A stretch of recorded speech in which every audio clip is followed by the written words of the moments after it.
ओम नमो भगवते वासुदेवाय। नमस्कार दर्शक बंधु, मु आपण माननकु मोर यूट्यूब चैनल आस्ट्रो धर्म प्रकाश को स्वागत करुछि। न्यायर देवता एवं कर्म फलदाता शनिदेव 13 जुलाई रु बक्री अवस्था को आसीछंती।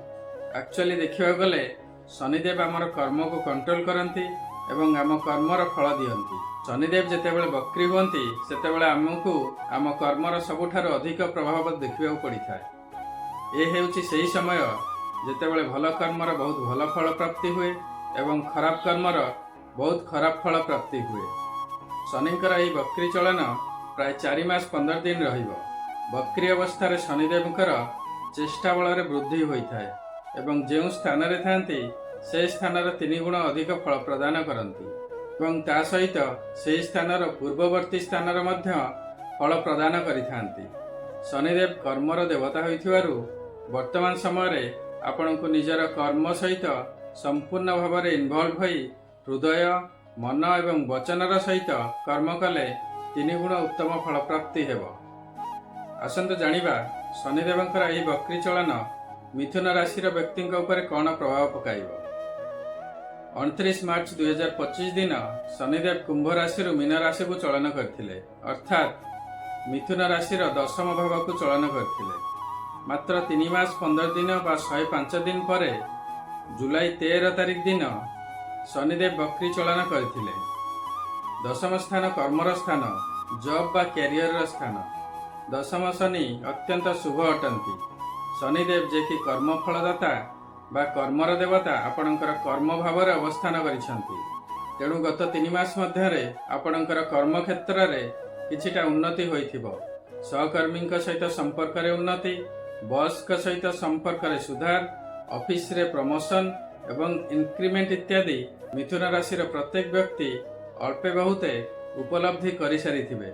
तेबे वर्तमान ठारू आसंता 4.5 मास आपणकर समय किपरि जीव आसंतु से विषय आलोचना करिबा। बक्री अवस्था शनिदेवंकर चेष्टा बल वृद्धि हुए एवं कर्मर सबुठारु अधिक प्रभाव उपलब्धि हुए। एठारे किंतु आपणकर कर्म स्थान रे शनिदेव बक्री हेउछंती। तेणु आपणकर एही 4.5 मास कर्म क्षेत्र रे हार्डशिप बढ़िबो।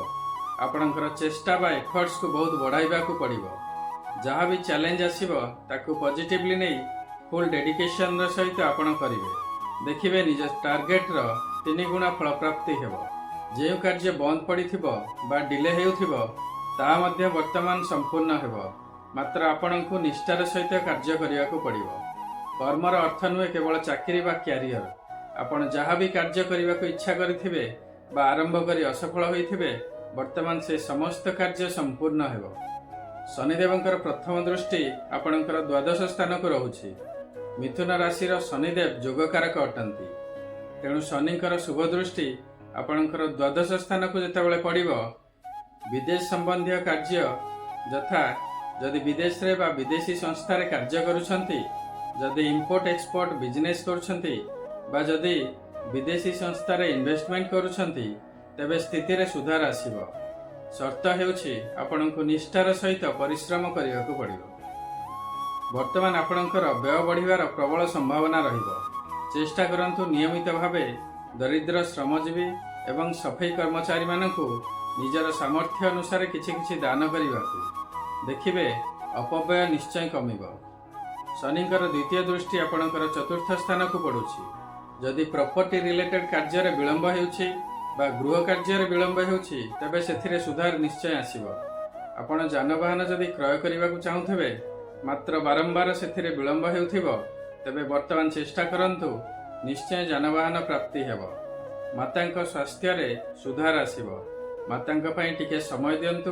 देखिबे मातांक सहित संपर्क रे मध्य उन्नति आसीबो एवं तांक ठारू बहुत साहाय्य सहयोग मिलिबो। शनिदेवंकर तृतीय दृष्टि आपणकर सप्तम स्थान को रहुछि। वैवाहिक जीवन रे बहुत शांति मिलिबो। मिथुन राशि रे देवगुरु बृहस्पति अवस्थान करुथिबारु आपणकर सप्तम स्थान को बृहस्पतिंकर मध्य संपूर्ण दृष्टि रहुछि। तेणु आपणकर वैवाहिक जीवन अत्यंत सुखमय हेबो। स्वामी स्त्री मध्य संपर्क रे मधुरता आसीबो। दुहे मिसी धर्म कर्म रे मध्य निजको नियोजित करिवे। जदि पार्टनरशिप रे बिजनेस करछंती तेबे बिजनेस रे बहुत लाभ हेबो।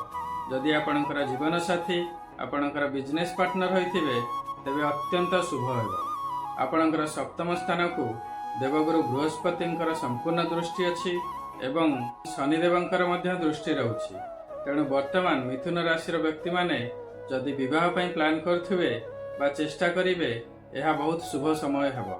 सर्वशेष शनिदेव एही वक्री अवस्था गोटी स्थान पछर अर्थात आपणकर नवम स्थान फल प्रदान करिवे।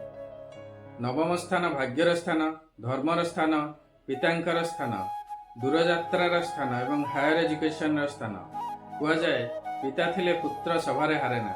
पितांकर सेवा करंतु, धर्म कर्म करंतु, देखिबे भाग्यर उन्नति हेबो। एही समय आपणकर दूरयात्रा मध्य करिवार संभावना देखा देबो। जदि अति आवश्यक अछि तेबे यात्रा करंतु, नचेत अवॉइड करने को चेष्टा करंतु, कारण आपणकर द्वादश स्थान मध्य एक्टिवेट अछि। तेणु अजथा खर्च होई पारे, चेष्टा करंतु अवॉइड करने को। उच्च शिक्षा पई सुजोग सृष्टि हेबो। जदि संपूर्ण निष्ठार सहित चेष्टा करिवे तेबे उच्च शिक्षा पई भल शिक्षा अनुष्ठान रे सुजोग पाइबे। तेबे ही वक्री शनिंकर 4.5 मासर प्रभावर समरी जदि मु कहिबी तेबे मु यह कहिबी जे प्रथमतः शनिदेव मिथुन राशि पई जोगकारक अटंती एवं कर्मस्थान रे वक्री हेइथिबारु शुभ फल प्रदान करिवे। मात्र आपणको निष्ठार सहित कार्य करियाकु पड़िबो। जदि कौनसी कार्य अटकिछि बा विलंब हेउछि तेबे निजर चेष्टा बा एफर्ट्स बढ़ांतु, कृतकार्य हेबे। विदेश संबंधी कार्य रे सफलता मिलिबो, व्यय बढ़िबो। तेणु अपव्यय न हेउ सेथिपई प्रॉपर इन्वेस्टमेंट प्लान करंतु एवं सामर्थ्य अनुसार किछि किछि दरिद्र लोकंकु दान करंतु। वाणिज्य व्यवसाय रे उन्नति हेबो। वैवाहिक जीवन भलरे जीवो। विवाह पाई मध्य उत्तम समय अटे। दूरयात्रा करिवार संभावना रहिबो। उच्च शिक्षा पाई सुजोग मिलिबो। पितामातांकर सेवा करंतु, धर्म कार्य रे टिके समय दियंतु, भाग्य रे उन्नति हेबो। शनिदेवंकर कृपारु आपणकर समय बहुत भलरे जीवो। 11 जुलाई रु श्रावण मास आरंभ होई अछि। श्रावण मास देवादिदेव महादेवंकर अत्यंत प्रिय मास अटे। प्रत्येक सोमवार महादेवंकर जलाभिषेक करंतु। प्रत्येक दिन शिवंकर पूजा अर्चना करंतु। महादेवंकर कृपारु समय बहुत भलरे जीवो। आशा करुछि ए वीडियोटी आपनकु बहुत भल लागिथिबो। जदि भल लागिछि तेबे वीडियोटी को लाइक करिवे एवं शेयर करिवे। वर्तमान पर्यंत जदि मो चैनल को आपण सब्सक्राइब करिनांती तेबे सब्सक्राइब निश्चय करंतु। आपणकर मतामत कमेंट सेक्शन में निश्चय देवे। सर्वे भवन्तु सुखिनः, सर्वे सन्तु निरामया, सर्वे भद्राणि पश्यन्तु, मा कश्चित् दुःखभाग् भवेत्। ओम शं शनिश्चराय नमः। नमस्कार।